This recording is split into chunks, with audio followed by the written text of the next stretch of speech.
Hello, good morning सगळ्यांना. Welcome to my new blog. आज मेथीचे पराठे करते कारण मेथीची भाजीची एकच पेंडी आणली होती मी, ते पण पराठे करायसाठीच आणलेली होती. भाजी भाकरी तरी नेहमी करतोच, म्हणलं काहीतरी वेगळं करूया, नाश्ता पण होईल आणि मिस्टरांच्या डब्याला पण होईल, म्हणून मेथीचे पराठे केले होते आणि खूप मस्त झाले होते पराठे. ऑब्व्हियसली तुम्हाला व्हिडिओमध्ये बघून तेवढीच कळणार आहेत, पण ते खायला छान झाले होते.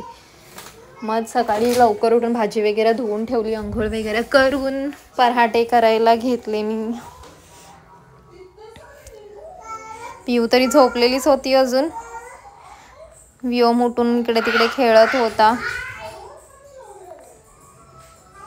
छोटे छोटेच पराठे केलेत मी, म्हणजे नॉर्मल चपातीच्या साईजचे नाही केलेले मी, त्याच्यापेक्षा थोडे छोटे केले, कारण मेथीला पाणी सुटतं आणि ते जास्त उशीर पीठ ठेवलं ना ते एकदम लाटता पण येत नाहीत असे होतात. आणि त्यासाठी मेथीचे पराठे करताना कधीही पीठ घट्टच मळावं आणि खूप कमी ह्याच्यामध्ये पाणी घालायला पाहिजे. त्याच्यामध्ये मस्तपैकी पराठे भाजून घेतले, गरमागरम त्याच्यावर तूप घातलं.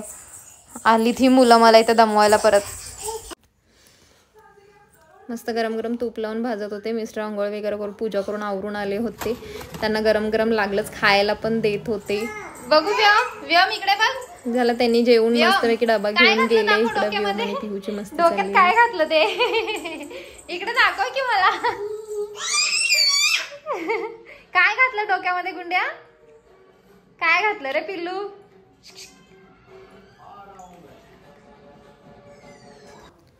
व्योम आमचा खूप सारखं लाडू करत होता, त्याला लाडू खायला पाहिजे होते. परत पिहूला पण लाडू पाहिजे होते, येल्लो कलरचे लाडू, रव्याचे वगैरे नाही लाडू. मग बेसनचं लाडूचं पीठ नव्हतं, मी रेग्युलर आपलं बेसनचं पीठ जे असतं, जे झुणका वगैरे करायला वापरतो, त्याच पिठापासून थोडासा रवा घालून लाडू बनवले मी. आणि फर्स्ट टाईमच ट्राय केलेत मी, कसे होतात बघूया म्हणून. आणि मस्त झाले होते, खायलाही मस्त झाले होते, करायलाही चांगलं आले मला. सिम्पल इझी टेक्निकने लाडू झाले. खूप छान झाले होते लाडू. इथे पिहू आणि व्योम येतच होते मला मला मला करत, मग त्यासनी थोडं थोडं चारतच केलेत मी लाडू. एकच वाटी बेसन पीठ आणि थोडंसं रवा घालून केले, फक्त ट्रायलसाठी केले होते मी. छान झाले होते, तुम्ही ट्राय करून बघा. असे एकदम झटपट होतात आणि खायला खूप छान लागतात. काही जास्त झंझट पण नाही करावी लागत. व्योमला लाडू आवडायला लागलेत. व्योम पिहू करून झाल्यावर दिलं त्या दोघांना लाडू खायला.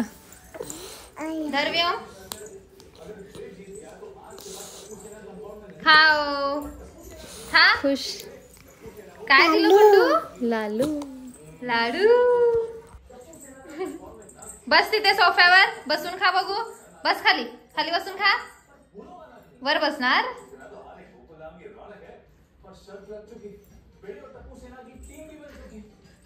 हॅलो, आता रात्रीचे किती वाजले? टाइम 9 वाजलेत आणि ह्यांनी आमचे मिस्टर आत्ता आलेत. सो मला सांगायचं म्हणजे काल काय होतं, गजानन महाराजांची जयंती होती. मग त्यांचा नैवेद्य असतो झुणका भाकरी. मग मला ते झुणका भाकरी म्हणताना खूप खायची इच्छा झालेली. तसं काल करायचं होतं पण मी काल केली नाही. मग आज मग खाण्यासाठी झुणका भाकरी केली. इथे दाखवते तुम्हाला बघा. ती भाकरी पिऊनी खाऊन ठेवली, अर्धीच खाल्लेली आहे. भाकरी आहे, इथे आमटी होती कालची. मस्तपैकी झुणका केलेला आहे. इथे एक भाकरी ठेवली माझ्यासाठी, कटिंग करायला मस्त लागते म्हणून भात केलेला आहे. लाडू एवढेच केले होते, ह्यांना आज फक्त टेस्ट करण्यापुरतं देणार मी. चिटकून बसलेत. पप्पाला दे, पप्पाला. कसं झालंय सांगा, मी केलंय. थांब पिहू, तुला देतो नंतर. असं खायला हे सगळं पब्लिक होणार. ओ दूध कसे झालं?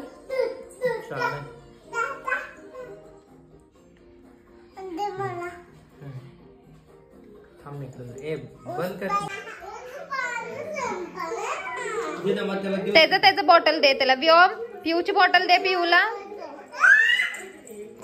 किती भांडतात बघा. पिऊ पिऊ ओरडू नकोस. पाणी संपलंय त्यातलं सुद्धा. व्योम, पप्पांकडे दे पाणी भरायला. व्योम, पप्पांकडे दे पाणी भरायला. पाणी संपलं, पप्पाला देत जा, पाणी भरून घेत जा. संपलंय पिल्लू पाणी त्यातलं.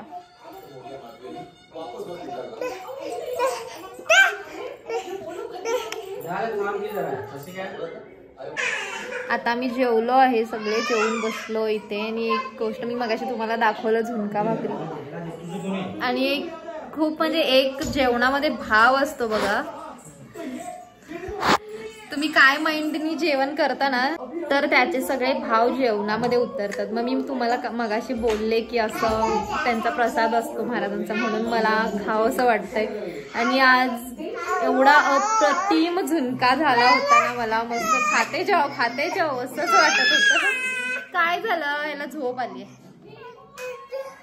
जिजू आलंय. खूप मस्त झालेलं, पोट भरलं पण मन भरलं नाही. चला आजचा ब्लॉग इथंच संपवते. चॅनलला सबस्क्राईब करा. व्ह्यूज अचानक कमी झालेत माझे.